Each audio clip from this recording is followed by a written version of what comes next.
앞서도 전해드렸지만 오늘은 세월호 사고 이전 우리나라 최악의 해양 사고로 꼽히는 남영호 침몰 사고가 발생한 지 50년이 되는 날입니다. 50년 만에 오늘 첫 추모제도 열렸는데요. 추모제를 기획한 한국예총 서귀포지회 윤봉택 회장과 남영호 유족이자 추모 공연에 함께한 박연술 무용가를 제가 만나봤습니다. 남영호가 침몰한 여수시 소리도 인근 해상. 차디찬 겨울바다에서 해군 함정이 대대적으로 수색하고 익사자들의 시신이 수습됩니다. 승객과 승무원 330여 명과 감귤 수백 톤 등을 싣고 서귀포항을 출발해 부산으로 가던 360톤급 남영호가 거친 풍랑에 침몰해 실종되거나 숨진 희생자만 323명. 아버지, 저 왔어요. 어렸을 때는 그게 저의 그 현실로는 다가오지 않아서 그냥 아버지가 바다에 침몰하셔서 돌아가셨다라는 그런 어린 시절을 보냈다가 많은 한 300명이 넘게 돌아가신 분들 중에 한 분이라는 거를 그때 알게 됐고. 지금 남영호 침몰 사고가 발생한 지 50년이 흘렀는데요. 젊은 세대는 솔직히 이 사고를 몰라요. 상당히 낯선데 어떤 사고였는지 먼저 설명해 주시죠. 우리나라 대표적인 해난 사고인데요. 당시에 그 행정에서 조사한 거는 화물을 많이 싣었고 또 승객이 너무 많이 타서 사고가 났다. 그러니까 이거는 선주 쪽에 책임을 전가했는데 배에 화물을 싣고 사람을 싣고 하는 그 통제 절차는 행정에서 이루어지거든요. 그러니까 행정 통제가 안 이루어졌기 때문에 이 사고가 났었기 때문에 이거는 인재입니다. 당시 몇 명 정도 탔는데 몇 명 정도 돌아가셨나요? 지금 행정에서는 338명 탔다고 하는데 실질적으로 근데 그 당시에는 주민등록이 아니고 도민증 시대입니다. 주민등록 번호가 없었습니다. 그러니까 어린애 같은 경우에는 부모님이 안고 타면 그냥 이름 없이 타는 거예요. 그러니까 338명은 확인된 숫자일 뿐이지 전체 숫자는 아니라는 게 저희들이 추측이고요. 그렇게 많은 분들이 탔음에도 불구하고 많은 희생자를 낸 거죠. 323명이 돌아가셨어요. 대부분. 근데 빨리 구조가 이루어지지 않았다고 했는데 어떤 이유 때문인가요? 새벽 1시 27분경에 배가 이제 이렇게 그 침몰하기 시작해서 더 이상 통신이 안 됐다 그렇게 기록을 하고 증언을 했습니다. 일본 배는 오전 8시쯤에 와서 순시선과 어선들이 한 10척 가까이가 구조 작업을 하는데 한국 배는 오후 3시 돼야 현장에 도착합니다.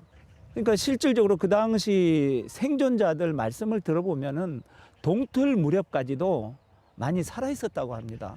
밀감 박스를 잡고 있었고 여러 가지 부유 물질을 잡고 있었는데 영하의 바닷가이기 때문에 이 저체온증으로 한 분 한 분 이제 힘이 없어서 이제 돌아가신 거죠. 그러니까 좀 더 일찍만 우리가 현장에 도착했더라도 그렇게 많은 분들이 돌아가지 않을 것인데 그 당시 우리나라 어떤 그 해양 환경에 총체적 그 부실을 드러낸 겁니다. 남영호 침몰 사고가 날 당시에 상당히 어린 시절이었다고 전해 들었는데요. 혹시 기억 나시는 게 있으세요? 70년 1월에 태어나서 그 해에 아버지 12월에 돌아가셨으니까 저는 돌도 아직 못한 채 어머니의 증언과 어머니 말씀으로 추후에 이제 아버지가 어마하게 많은 한 300명이 넘게 돌아가신 분들 중에 한 분이라는 거를 그때 알게 됐고 그때 또 아버지가 사무장님이셨거든요.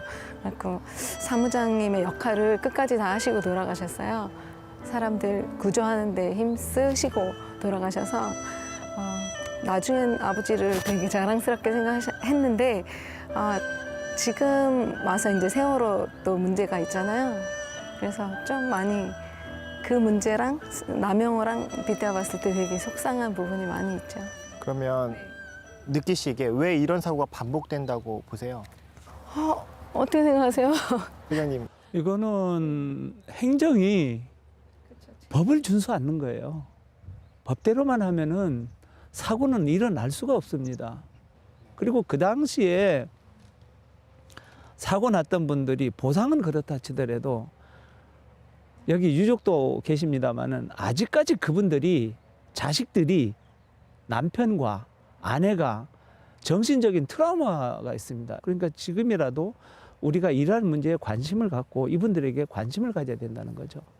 이 사고 이후에 어떤 뭐 남영호 사건의 어떤 진실을 밝히는 작업이라든가 아니면 나라가 미처 책임을 다하지 못한 것에 대한 보상 작업이나 이런 것들은 어떻게 진행되는지? 저희 어머니가 유족 대표셔서 그 일을 뭐 하셨다고 들었는데 아주 많이 미비하고 한 분당 한 시체 10얼마인가요? 뭐 그때 69만 원 정도. 예, 69만. 예.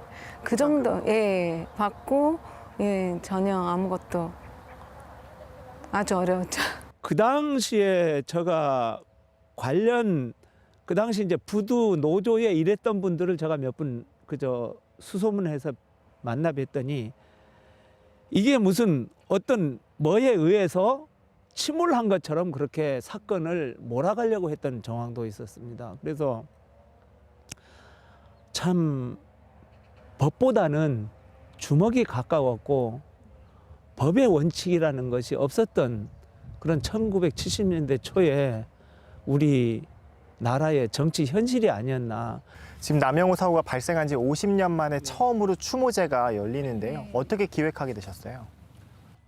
제가 이제 예술 활동을 하면서 세월호에 대해서는 추모시를 쓴 적이 있습니다. 그래서 세월호에 대해서 좀 더 자료를 검색하는 과정에서 남영호가 가장 큰 사고였다는 거예요. 그런데 부끄럽게도 우리 문화예술인들이 남영호에 대해서 추모한 적이 없었다는 거죠. 우리가 예술로서 이분들의 넋을 위로하지 않으면 누가 위로하겠는가. 유가족은 한계가 있잖아요. 그 이번 추모제에서 선생님께서 직접 살풀이 공연을 하시는데 소감이 어떠세요? 유족이기도 하면서 또 공연가로서 함께 하시는데.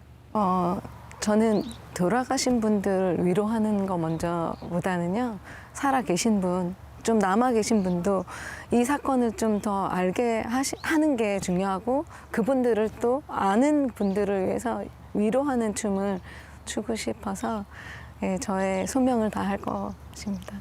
지금이라도 우리가 남영호에 대한 추모 공원을 다시 세우고 정말 그 돌아가신 분들의 억울하잖아요. 국가가 잘못해서 돌아가신 분들인데 위안이 되도록 해야 되고 또 가족들한테도 충분한 정신적인 고통이 줄어들 수 있도록 대책을 마련해야 됩니다. 어떻게 그 대참사가 1970년대 있고 2014년도에 똑같은 일이 있는지 저도 의문이고요. 빨리 하루빨리 진상규명을 해야 그 다음에도 남영호도 다시 무트로 올릴 수 있다고 생각하거든요. 그래서 하루빨리 좀 해결책이 있었으면 좋겠습니다. 오늘 귀한 시간 내주셔서 너무나 감사드리고요. 관심 가져주셔서 고맙습니다. 감사합니다. 네, 감사합니다.